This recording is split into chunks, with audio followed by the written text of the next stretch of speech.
ఉత్తరాంధ్ర ప్రగతికి కీలకమైన భోగాపురం అంతర్జాతీయ విమానాశ్రయం అత్యాధునిక హంగులతో సిద్ధమైంది.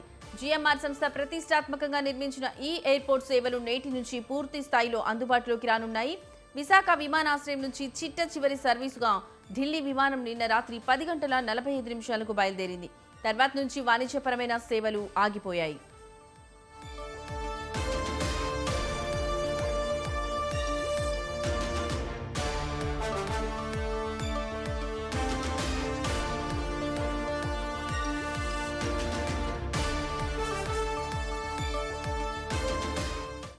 విశాఖ విమానాశ్రయంలో ఇప్పటి వరకు సుమారు 1000 మంది వరకు సిబ్బంది పనిచేయగా వీరంతా ఎక్కడ సేవలు అందిస్తారనే దానిపై స్పష్టత లేదు. ఇక ఇదే అంశానికి సంబంధించిన మరింత సమాచారం మా ప్రతినిధి సూర్యప్రకాష్ ఫోన్ ద్వారా అందిస్తారు.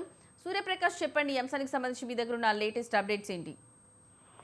ఎస్ లక్ష్మి, ఏదైతే భోగాపురంలో అంతర్జాతీయ విమానాశ్రయం ఈ రోజు నుండి అయితే ప్రారంభమైతే అయిందని చెప్పుకోవచ్చు. తాజాగా దీనికి సంబంధించి పూర్తిగా జిఎంఆర్ సంస్థ యొక్క రన్వే కానీ, టెర్మినల్ కానీ, ప్రయాణికుల సామర్థ్యానికి సంబంధించిన మొత్తం అన్నింటిని కూడా ఏర్పాటు చేసి ఆగస్టు 1వ తారీఖున అయితే ప్రధానమంత్రి నరేంద్ర మోడీతో పాటు రాష్ట్ర ముఖ్యమంత్రి, ఉప ముఖ్యమంత్రితో అయితే వీళ్ళంతా కూడా ప్రారంభించడం జరిగింది.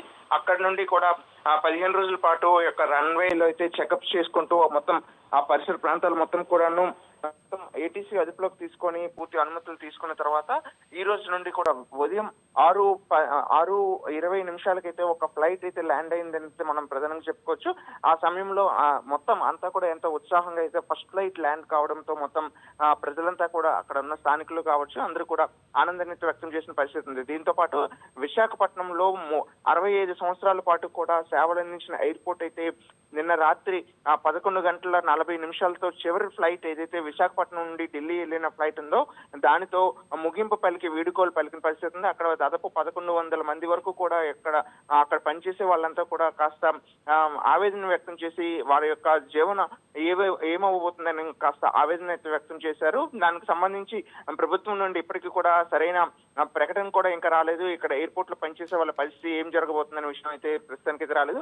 కానీ విశాఖపట్నం సంబంధించి కావచ్చు, అలానే విజయనగరం జిల్లా, శ్రీకాకుళం జిల్లా, ఈ 3 ఉత్తరాంధ్రతో కలుపుకొని ఏదైతే ఉమ్మడి ఉత్తరాంధ్రగా ఏదైతే ఉన్నాయి జిల్లాలన్నీ కలిసి ఉన్నాయో వాటికి సంబంధించి గేట్వే ఆఫ్ ఉత్తరాంధ్ర అనే పేరుతో అయితే భోగాపురంలో అల్లూరి సీతారామరాజు అంతర్జాతీయ విమానాశ్రయం అయితే ఈ రోజు నుండి ప్రారంభం కావడం జరిగింది. ఈ రోజు మొట్టమొదటి రోజే 31 సర్వీసుల్ని రన్ చేసిన పరిస్థితి ఉంది. 6000 నుండి 7000 వరకు కూడా ప్రయాణికుల రాకపోకలు కొనసాగిస్తారని కూడా సిబ్బంది అక్కడ జిఎంఆర్ సంస్థ అయితే తెలియజేసిన పరిస్థితి ఉంది. దానికి అనుగుణంగా ఈ రోజు ఉదయమే Rammohan Naidu, civil aviation minister ఎవరైతే ఉన్నారో కేంద్ర మంత్రి, అతను ఈ రోజు ఉదయాన్నే అయితే అక్కడికి చేరుకొని ఫస్ట్ ఫ్లైట్ ఎవరైతే వెళ్తున్నారో వాళ్ళందరికీ కూడా గిఫ్ట్ కూపన్స్ తో పాటు ఈ యొక్క టికెట్స్ ని కూడా పంపించి వాళ్ళంతా కూడా పంపించే ప్రయత్నం అయితే చేశారు. ఇదంతా కూడా ప్రతీకగా, ఒక ఉత్తరాంధ్ర ప్రతీకగా, అలానే ఉత్తరాంధ్రకు సంబంధించి పరిసర ప్రాంతాల్లో మొత్తం కూడా ఇవన్నీ కూడా ప్రజలకు కనిపించే విధంగా కూడా ఈ యొక్క ఎయిర్పోర్ట్ ఉంటుందని రామ్మోహన్ నాయుడు తెలియజేయడం జరిగింది.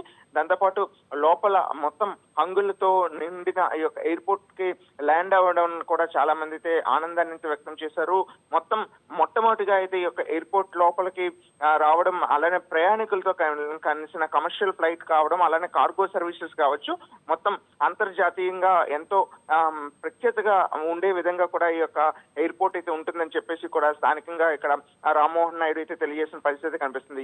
ఏదేమైనా సరే ఈ రోజు నుండి ఒక శకం మొదలయ్యింది, ఒక శకం పూర్తి అయిందని అయితే చెప్పుకోవచ్చు. 65 ఏళ్ల చరిత్ర కలిగిన విశాఖపట్నం అంతర్జాతీయ ఎయిర్పోర్ట్ ముగిసి ఇప్పుడు అల్లూరి సీతారామరాజు అంతర్జాతీయ విమానాశ్రయం అయితే ఈ రోజు అయితే ప్రారంభం కావడం, అలానే అక్కడ నుండి రాకపోకలన్నీ కూడా కొనసాగిస్తున్న పరిస్థితి ఉండడంతో స్థానికంగా ప్రజలంతా కూడా హర్షాన్ని వ్యక్తం చేస్తున్న పరిస్థితి కనిపిస్తుంది. లక్ష్మి.